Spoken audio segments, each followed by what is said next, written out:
For me, there's a fundamental thing I need to remember when it comes to forgiveness, and that is that I don't need to forgive anybody, certainly not until I'm ready.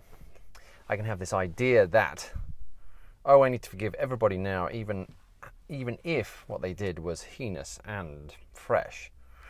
This video is about how I work through to a point where I want to forgive, and then how I do forgive. My name's Mark. This is The Emotional Alchemist. I help people, I help scapegoats and black sheep and empaths find their empowerment, increasing physical health, emotional balance, and spiritual connection, so I can find that flow in life. For those of us on a spiritual path, and certainly for me, I know that I can hold this idea that even though people have hurt me and I'm holding this pain and anger and shame, that I need to just let it go and move on with my life. So I find that when it comes up, I can just go, oh, okay, just do something spiritual, move through it and shift it, rather than letting it sit. Sitting with that pain or that anger, it's like, oh, heinous, or sadness, even worse. What I have learned to do, and what I do when I remember, is to not push away the feeling, because I was told that spiritual bypassing, feeling a low vibration emotion, feeling anger or fear, whatever it is, and then just going, aha, all I need to do now is meditate and levitate off the ground and I'll be fine. It's true, but it means I don't work through it. What I've been lucky enough to do is, or experience, have others show me, is that I can process through to find out where that, because it's a valid feeling. If someone punched me in the face and I have this kind of throbbing in my face, I'm not going to go, oh, I just need to levitate off the ground and the throbbing will stop, because I'm not a monk. And in the same way, if someone hurts me and it hurts me emotionally, I need to remember that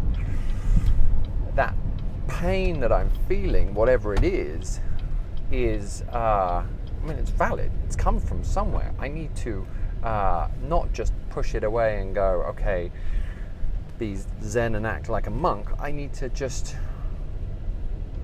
because if I think about it, that's what kind of patriarchal kind of people early on did. It's like, if I was feeling pain or whatever it was, did you ever have anyone say, oh no, you shouldn't feel like that, oh no, you just got to stop? So actually, if I work it through, if I feel emotional pain and I think to myself, oh, I just need to stop, then it's basically a reenactment of the original kind of infliction of pain. That's an interesting one to think about. Obviously, I'm processing on video again. Instead, if I can be gentle with myself, which is not something that I was ever very good at, and something that I've really had to learn, and so that I can validate that feeling and say, actually, I don't feel good right now. There's a reason for it, because someone did something heinous, and ask myself what it is I need in this moment, because I probably don't need to say, Mark, just stop feeling this. That's nourishing, that's nourishment, that's care, that's looking after myself. I'm really good at doing that for other people. Why am I not good at doing that for myself? Put it, why have I historically not been good at doing that myself? I can still do it, but I'm definitely better at it. Because if I push the feeling away, I'm not really admitting the fact that that person did that, whatever. But if I can heal that hurt, change the way I interact with those people, which I have done. I looked at myself, I was looking at my videos that I made 2 years ago. There is I can see a change in me. I was very much softer in a way, because I didn't find it easier to show up for myself and say, I would get repeatedly hurt because I couldn't say, oh, this hurts, then heal it, and then say, I'm not going to let you do that to me. I'm very good at that now. We live in a patriarchal world where people will take advantage if I let them, if you let them.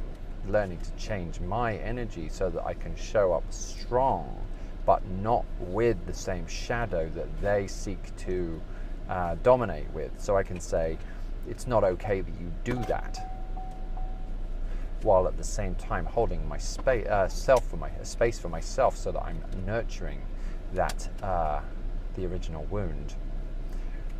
So that's the benefit of not pushing the feeling away, because those feelings are really inner guidance. It's like if someone did something to me now or 30 years ago, then I can use that feeling as guidance to work out, well, what is it I want in my life? Why does this hurt?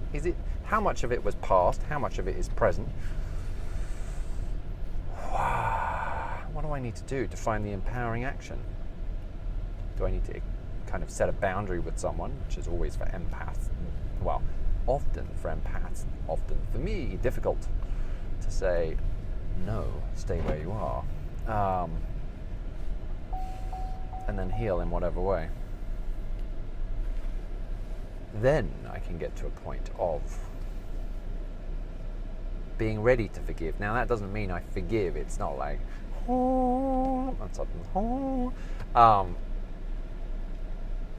because there's people I have not forgiven. I'm working on it. Again, I go back to the thing, I'm not a monk. But slowly, it happens. But it happens in its own time. It's like the grieving process. I was told that grieving is like dancing with a gorilla.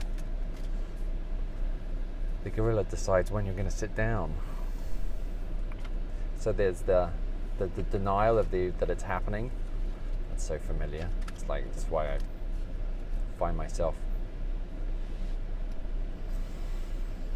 staying in situations that don't work longer than I should.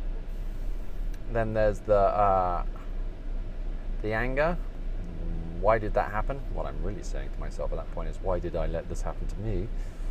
Then there's the bargaining phase, which is like, if I'd only done that, maybe it would have been different. And then the depression or the sadness stage. God, that's the worst. For me, sadness is probably the heaviest of all emotions. I much prefer to feel angry than sadness. I noticed this a year ago when I was kind of getting in touch with the sadness I was feeling. What was happening was I would just segue into anger at the person that it came from or whatever it was. Sadness, sadness is kind of the lost child emotion, that not being seen, whereas when you're a scapegoat, it's so easy to be, it's the anger, it's why did you do that to me, why is this happening, sadness is, and then comes acceptance right at the end. It's like, well, this has happened. Could it have happened in a different way? Yes, probably, but it's happened and I can't change it now. All of that stuff for me is like heading towards forgiveness, because ultimately true forgiveness is changing the way I am, so that I stay true to myself, but I act in the world which is still true to myself, because I would always mute myself. It's a funny thing. It's like I'm growing into my true self in the world. Recovery of who I used to be before all the damage happened, before that stuff early on. Well, my name is Mark. This is The Emotional Alchemist. I do believe forgiveness of everyone is possible if I just start with me. If you want to see more videos like this, then hit the subscribe button, which is here. And then if you'd like this video and think someone else would benefit from it, thanks for sharing it.